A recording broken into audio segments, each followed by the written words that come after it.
Welcome to workout number 1. So the goal here is strength. We're going to be hitting 5 sets with 5 to 8 reps, and we're keeping those rest periods fairly low. So we're trying to have a nice blend of strength and hypertrophy. So we don't want to go beyond a minute of rest, but we don't want to go too low either. So we're sticking to about 45 to 60 seconds of rest here.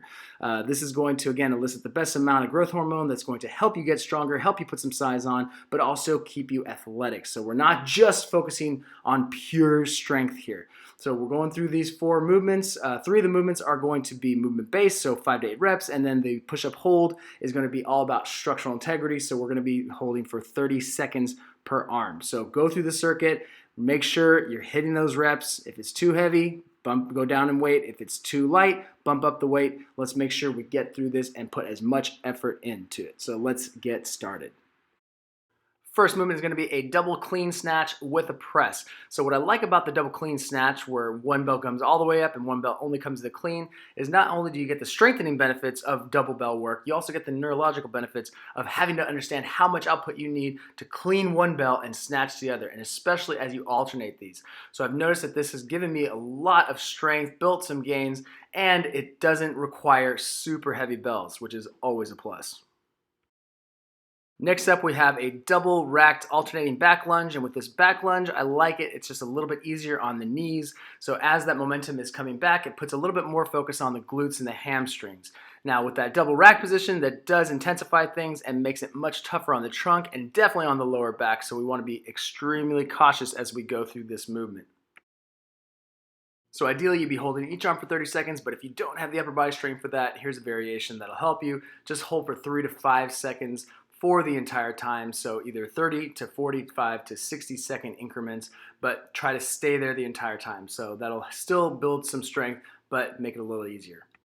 Last movement for this circuit is going to be a 1-arm row. So notice that staggered stance, but I'm still keeping that nice straight back. I'm pulling my elbow back towards my hip to keep that vertical forearm alignment. That way I can focus all the attention on my lats and my upper back. So don't go too far, otherwise we start to get shoulders in play. And make sure you keep that forearm vertical, otherwise we start to get too much elbow extensors in there.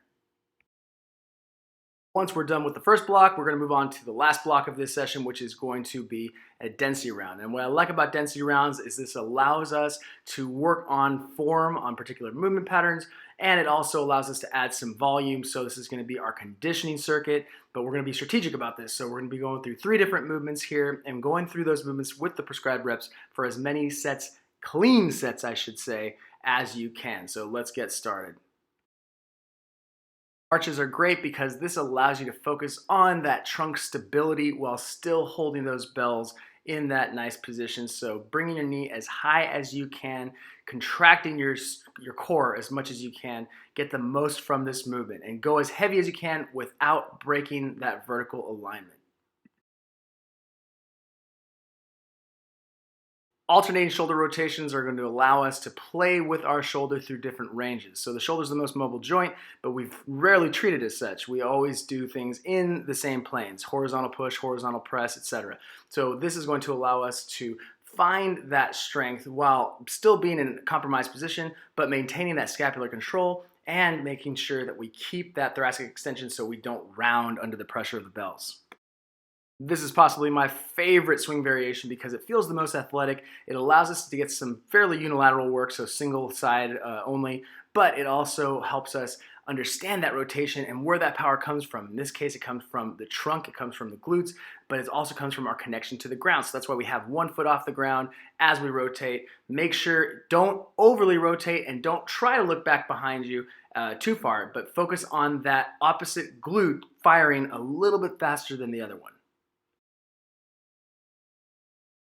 All right, give this workout a go. Make sure you are putting the work in. You're only going to get out what you put into it. So if you put in the consistency, the intensity, you are progressing in one way, shape, or form. So whether that's with more weight, more reps, more sets, or decreased rest period, or even smoother transitions with some of the movements, cleaner movements, this is all going to help you progress. It's all going to help you get stronger. So let's build that solid foundation so that way that if you want to put muscle on, if you eat properly, you are going to do that. If you're putting the reps in, you are going to do that. So give it a go. Hope you enjoy it. I'll see you in the next workout.